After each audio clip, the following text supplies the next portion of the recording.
इकॉनॉमिक्समध्ये आपल्याकडे जो फॅकल्टी पण आहे, आपल्याकडे विद्यार्थी होता, आता PSI झालाय, पुढची परीक्षा कदाचित दिलेली आहे. संतोष आंबटकर तुमच्याशी याच्यानंतर संवाद साधेल. संतोष. घाबरलेला पीटर आज पहिल्यांदा घाबरतोय इतक्या लोकांना समोर बघून. घाबरण्यातही धमकी देतोय. मला इंग्लिश बऱ्यापैकी बोलता येते, हिंदी चांगली बोलता येते, पण शुद्ध मराठी अजिबात बोलता येत नाही. त्याचं कारण असं, मी पण शिरसोलीचंच प्रॉडक्ट आहे आणि खूप गुंतागुंतीचं प्रॉडक्ट आहे.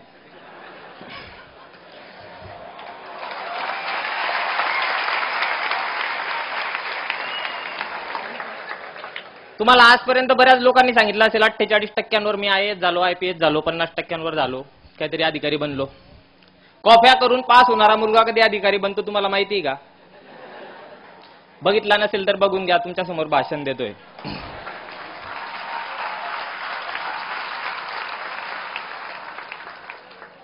प्रवास फार विचित्र होता. वडील गावाचे सरपंच आणि पोरगा एकदम टुकार. गाडीच्या नंबर प्लेटवर लिहिलेलं राहायचं सरपंचाचं पोर आणि हरामखोर. बापाकडे जो यायचा गावातला तो सल्ला घ्यायचा आणि जाता जाता मला 2 गोष्टी शिकवून जायचा की असं नको करू, बापाचं नाव खाली जात आहे.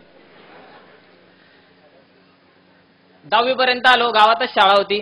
वडील म्हणजे आजोबा संस्थापकच होते, वडील तिच्यामध्ये बॉडीमध्येच होते, त्याच्यामुळे डेअरिंग चांगली चालायची. 9वी पर्यंत काही प्रॉब्लेम आला नाही. 10वीला मसावत सेंटरला होतो, कॉपी सेंटर होतं. जिगरबाज मित्र होते, 4-4, 5-5 फुटाचे भिंती कुदून कॉप्या द्यायला यायचे.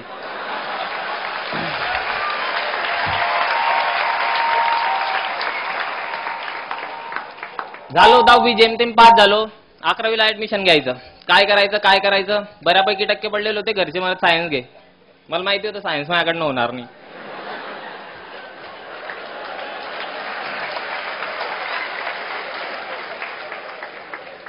बापाला म्हटलं मी सायन्स काही घेत नाही, मी आर्ट्स घेतो, ते आपलं बरं आहे म्हटलं, राज्यशास्त्र, भूगोल, अर्थशास्त्र. म्हणे नको सायन्सच घे, लोक काय म्हणतील की सरपंचाचा पोरगा सुद्धा सायन्सला गेला आणि मग गावात नको जाईल म्हणे. म्हटलं ठीक आहे, बडीचा बकरा मलाच बनवायचा आहे तर बनेल. मग मी घेतलं 11वी सायन्सला ऍडमिशन घेतलं. सर इंग्लिशमध्ये बोलायचा, सगळं डोक्याच्या वरनं जायचं. कारण आज 10वी पर्यंत मराठी मीडियम, इंग्लिशशी काही संबंध नाही. 36चा आकडा, 36 मार्क पाडूनच पास व्हायचो आपण. मग 11वी झाली कशी तरी, जेमतेम तिच्यात पण नूतन मराठा कॉलेज होतं, मायबाप कॉलेज, होऊन गेलो पास. 12वी सायन्सला ऍडमिशन घेताना फार टेन्शन आलं की सायन्स करायचं की नाही करायचं. बाप म्हणे आता जर तू ऍडमिशन मागे घेतलं तर लोक काय म्हणतील, 11वी सायन्स केलं, 12वी सायन्स करायची गमेंट नव्हती तर 12वी सायन्स मधून ऍडमिशन काढून घेतलं. आता काही पण कर, फेल झाला तरी चालेल, 12वी सायन्सला ऍडमिशन घे. घेतलं 12वी सायन्सला ऍडमिशन. तो मास्तर फाळ इंग्लिशमध्ये जोर जोरात व्याख्यान द्यायचा, मी ऐकायचो, अर्ध डोक्याच्या वर जायचं. थोडंफार जे शब्द आधी माहित होते त्याच्यावरनं थोडंफार समजायचं. 12वी सायन्स पास झालो. त्या सरांना भेटलो. त्यांना म्हटलं येईल तुम्हाला एक दिवशी नक्की भेटायला येईल आणि तुम्ही जशी इंग्लिश बोलता नक्की तशी बोलून दाखवीन. 12वी सायन्स झालं. माहिती होतं फर्स्ट इयर सायन्स जर घेतलं तर डोक्याला ताण आहेच. ते प्रॅक्टिकल, ते ॲप्रॉन घाला आणि ते नळ्यांमध्ये रसायन ओतून ते काहीतरी करत बसा. त्याच्यापेक्षा म्हटलं कॉमर्स घेऊ. फर्स्ट इयरला कॉमर्सला ऍडमिशन घेतली. प्रवास फार इंटरेस्टिंग आहे. 11वी 12वी सायन्स झालं. फर्स्ट इयरला कॉमर्सला ऍडमिशन घेतली. First year, second year, third year commerce केलं MG कॉलेजला. त्याच्यानंतर वाटलं आता कॉमर्सची पण मजा घेतली, हिच्यात पण काही मजा नाही, मग MA केलं.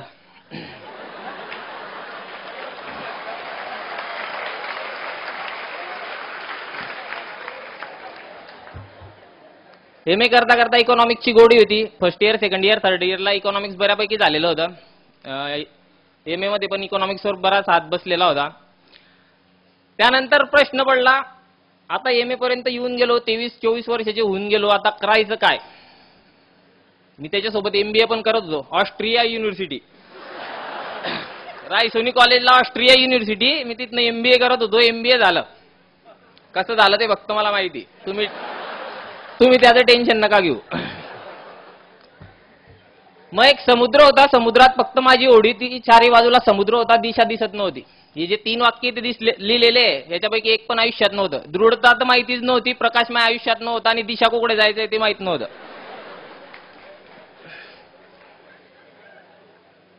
झवर सर म्हणून एक सर होते गोलानी मार्केटला, त्यांचं कॉमर्समध्ये ते अकाउंट शिकवायचे. त्यांच्या ऑफिसला गेलो होतो, तिथे मित्र काम करायचा, तिथे बसलो होतो आणि सर एक वेळा तिथे आले होते टीवायच्या मुलांना मार्गदर्शन करायला आणि मी तिथे बसलो होतो त्या लेक्चरला.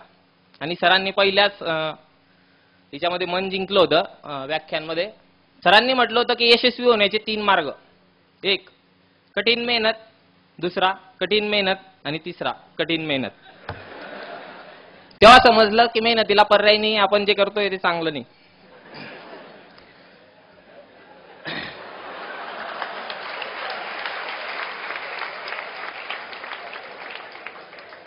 बाप इलेक्शनला उभा राहायचा तर मी मतदान मागायला जायचो बापाला, तर माझ्याकडे पाहून बापाला पण मतदान द्यायचे नाही लोक.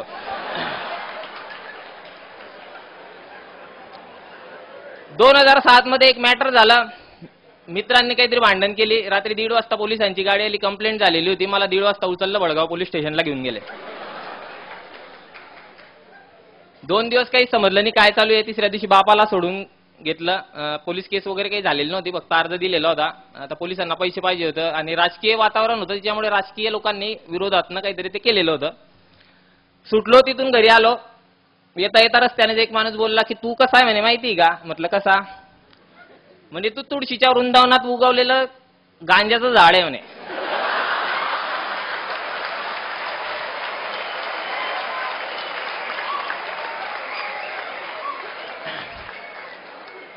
दिमाग फिरला, घरी आला. बापाला म्हटलं एक माणूस असा बोलला. अरे जाऊ दे म्हणे, मला माहिती आहे ना राजकारणातून झालेलं आहे म्हणे, तुझ्या काही दोष नाही म्हणे तिच्यामध्ये. म्हटलं ठीक आहे. खूप संतापात होता. बाहेर गेलो. बाहेर जाता जाता बाप म्हणे 1 मिनिट थांबलो. आई आली, आत्या आल्या, मामा आले. तो लग्न करायचं म्हणे, तू खूप मातून गेलाय म्हणे. म्हटलं लग्न झाल्यावर माणूस म्हणजे ते काय म्हणतात नाल बसून जाते माणसाला, असं काही आहे का? म्हटलं नाही म्हणे, पण तू लग्न करायचंय. म्हटलं लग्न करेल पण लव्ह मॅरेजच करेल. वडील म्हणत ठीक आहे कर. टेन्शन मध्ये त्या दुसऱ्या दिवशी कॉलेजला गेलो. ती भेटली.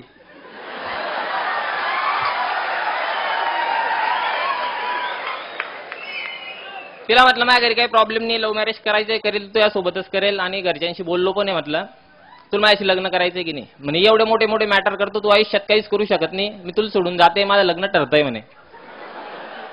म्हटलं सोडून जाऊ नको. नाही म्हणे मला जायचंय. म्हटलं जाऊ नको. नाही म्हणे मला जायचंय. म्हटलं जाऊ नको. नाही म्हणे मला जायचंय. म्हटलं जा.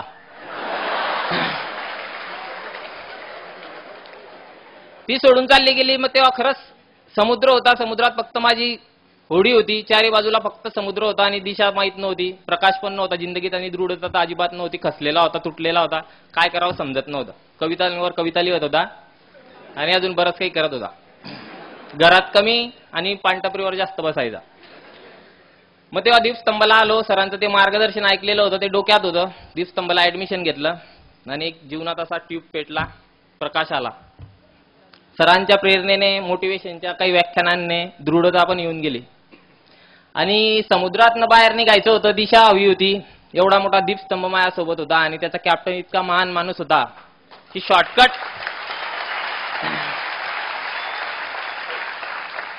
किनाऱ्यापर्यंत जाणारा शॉर्टकट कुठला तो त्यांना चांगल्या पद्धतीने माहित होता. 2 वर्ष मेहनत केली. आज मी PSI बनलो. 4 वेळा माझा बाप आज बी माझ्या मित्रांना विचारतो की हा खरंच PSI बनला का?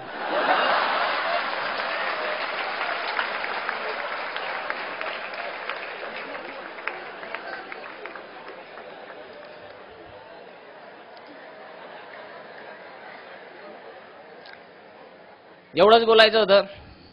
फार काही सांगणार नाही तुम्हाला की असं करा तसं करा, यू करा ती करा. लक्षात एवढंच ठेवा, जेव्हा मनात गोष्ट एखादी आणायची तेव्हा ती पूर्ण करण्यासाठी 100% प्रयत्न करायचे. या मंचावर तुम्हाला योग्य मार्गदर्शन योग्य माणसाचं मिळणार आहे. कधी कधी तर वाटतं त्यांचा व्याप वाढतोय दीपस्तंभाचा, तर आम्हाला मिळणारा यजुर्वेंद्र महाजन सरांचा वेळ कमी कमी होत जाईल आणि येणाऱ्या भविष्यातल्या परीक्षांमध्ये आम्हाला योग्य ते मार्गदर्शन त्यांचं मिळणार नाही असं केव्हा केव्हा वाटतं. पण केव्हा केव्हा वाटतं नाही, एवढी मोठी संस्था आहे तर कुठेतरी व्याप वाढायलाच पाहिजे आणि खानदेशातल्याच नाही महाराष्ट्रातल्या प्रत्येक विद्यार्थ्याला याचा लाभ मिळायला पाहिजे.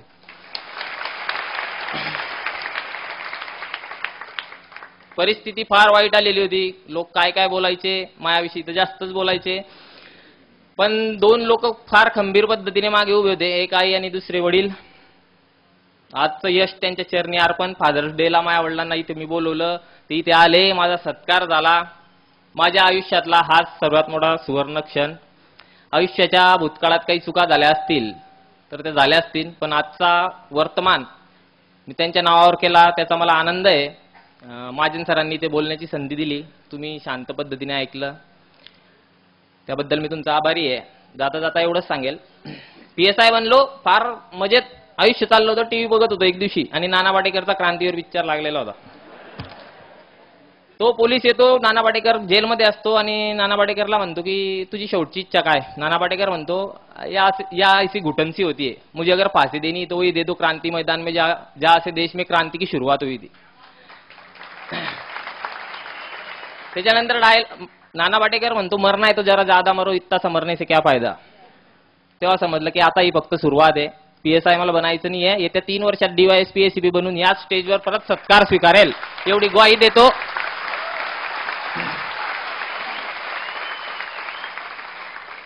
काही चुकलं असेल तर पदरात घ्या. शांतचित्ताने ऐकल्याबद्दल धन्यवाद.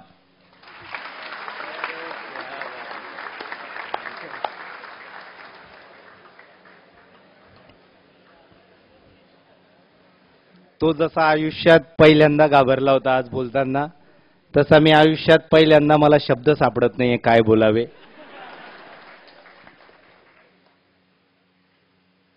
त्याला सेकंड भरत म्हणावं का भरतला सेकंड संतोष म्हणावं मला ते पण समजत नाहीये. आणि एक मात्र सांगतो, तो जे बोलला ते सगळं एकदम खरं सांगितलं, तो आहेच तसा. आणि त्याला जेवढी अशी सगळे विद्यार्थी आहेत ना, हे सगळे तुमच्या अनेकांसाठी आदर्श आहे. अभिजित सारखे विद्यार्थी जे आहेत ना, म्हणजे अभ्यासच आधीपासून हुशार व्यवस्थित, बरोबर, ते असतात 10-15%, बरोबर. बाकीचे 20-30% इकडे बी नाही तिकडे बी नाही असे असतात. आणि 50% कुठेच नसतात बिलकुल. तर त्या सगळ्यांसाठी रोल मॉडेल